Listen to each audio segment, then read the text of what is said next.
Ecco, parliamo di questa giornata mondiale della consapevolezza sull'autismo. Oggi vuole essere una giornata di vicinanza alle famiglie e soprattutto di sensibilizzazione verso questa tematica da parte di tutte le istituzioni che a vario titolo concorrono nell'assistenza e nella presa in carico di questi soggetti.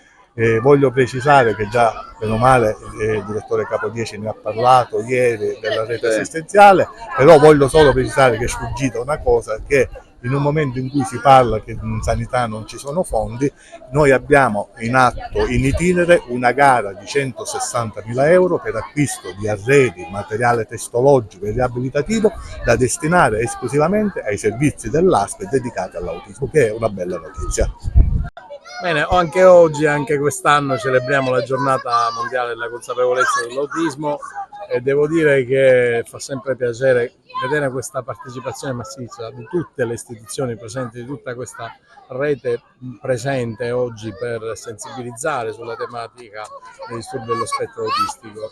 Da parte nostra, quindi come ASP, come Dipartimento Salute Mentale, grazie anche al lavoro incessante e caparbio dell'unità operativa complessa di neuropsichiatria infantile diretta dal dottore Testone, stiamo cercando di realizzare in maniera concreta la rete integrata per i disturbi dello spettro autistico, offrendo varie tipologie di prestazioni, quindi non solo sulla semiresidenzialità, ma anche nei luoghi di vita dei pazienti, siano essi minori che adulti affetti da disturbi dello spettro autistico, offrendo diverse tipologie di prestazioni sanitarie, quindi dai punti ABA, che ha prevalente, come dire, impronta ambulatoriale, ai punti anche, come dire, diciamo, alle prestazioni anche delle mini equip territoriali, quindi delle 3 equip per la nostra provincia, che andranno a prestare l'opera, diciamo, sanitaria nei luoghi di vita dei soggetti, soprattutto quelli che abitano e risiedono oltre 40 km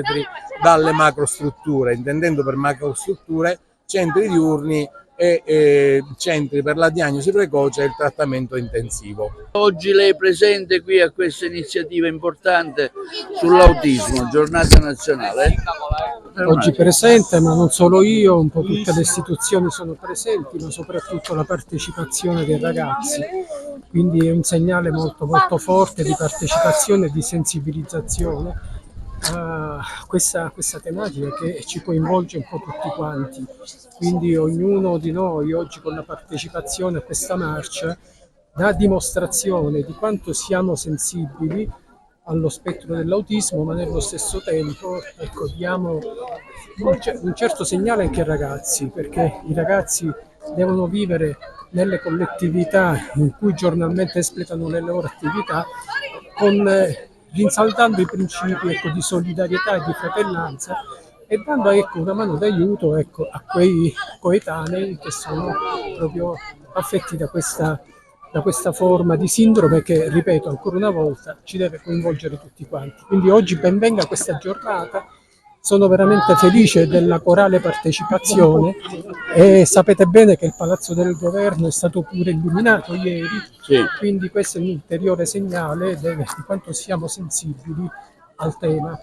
Quindi continuiamo su questa scia, è chiaro che c'è tanto da lavorare, soprattutto in termini, ecco, di diciamo, assistenza ai ragazzi che sono affetti dallo spettro dell'autismo. Quindi lavorare, anche se sono consapevole che esiste qui in questa provincia un'equipe veramente specializzata. Si dedicano con passione e questo è l'aspetto che dobbiamo noi mettere sempre in evidenza. Gli operatori che lo fanno con sacrificio, ma proprio nella consapevolezza di andare incontro ai ragazzi che hanno bisogno.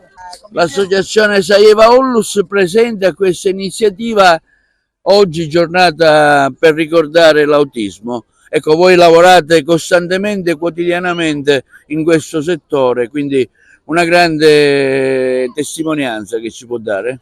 Sì, noi siamo sensibili a tutte le difficoltà e le problematiche che ci sono all'interno del nostro territorio. Sicuramente l'autismo è uno degli ambiti di questo di questa difficoltà. Noi ci teniamo moltissimo ad essere presenti, noi ci teniamo moltissimo ad aiutare attraverso i nostri servizi tutte le persone che hanno delle difficoltà, delle fragilità all'interno del territorio, perché sicuramente la ricchezza più grande è tenersi per mano e stare tutti insieme.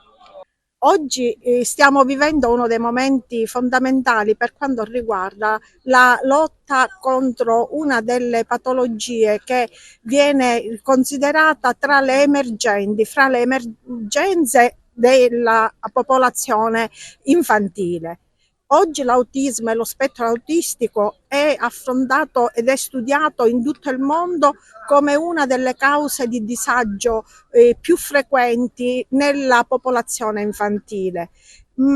Siamo qui come Rete Civica della Salute per rappresentare la nostra società. Noi ci occupiamo di benessere della salute, della mente, ci occupiamo di benessere culturale e sociale.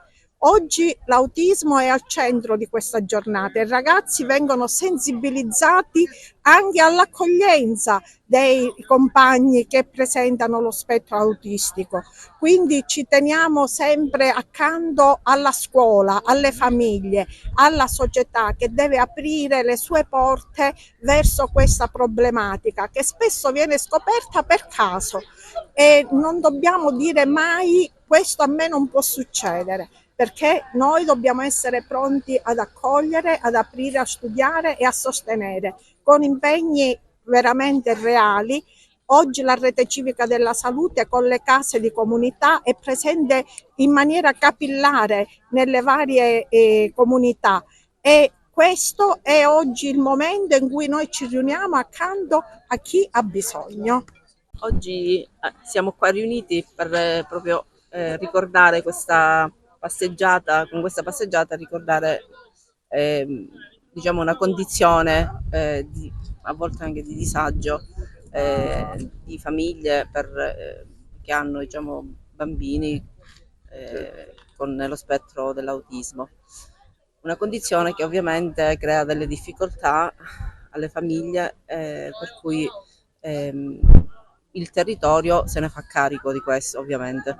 È chiaro che le risposte arrivano, a volte arrivano con lentezza, ma ci sono, perché ovviamente l'impegno è abbastanza, come dire, forte. Quindi anche oggi ricordiamo questo momento. Perché intanto rappresento l'Università di Palermo, Polo Universitario di Agrigento, che ha voluto partecipare a questa interessante iniziativa che riguarda naturalmente tutti e ciascuno, e poi memore della mia esperienza di direzione del Centro Provinciale Autismo continuo a fare formazione su questo importante tema. Abbiamo fatto un percorso con i bambini sulla diversità, sull'autismo, sul valore della diversità come bellezza, come grandezza, come bontà, come cose belle e come arricchimento culturale. Mattia, vieni qua Mattia! Allora, ascoltiamo, lui ha coniato, abbiamo fatto una poesia, prego. Sono un bambino, mi sono perso, sono finito in un posto diverso, non trovo la strada per ritornare, ma un buon amico mi può aiutare. Se qui vicino vieni a giocare, anche se a volte non lo so fare, fammi entrare nel tuo girotondo, a tutte le volte che non risponde, sono un bambino. So imparare, il mio percorso è da delineare, nel mio silenzio so cosa dirti, trova la chiave e ti saprò stupirti. Sono un bambino, voglio provare quanto è bello lasciarsi andare. Sono qui, con tutto il mio affetto vieni a prendermi, io ti aspetto. Allora, queste sono le classi seconde della Scuola dei Cosmi del liceo Esterità Mondalcini, dirette egregiamente dal professore Luigi Costanza. Cos'è la diversità? Bellezza, cos'è? Bellezza.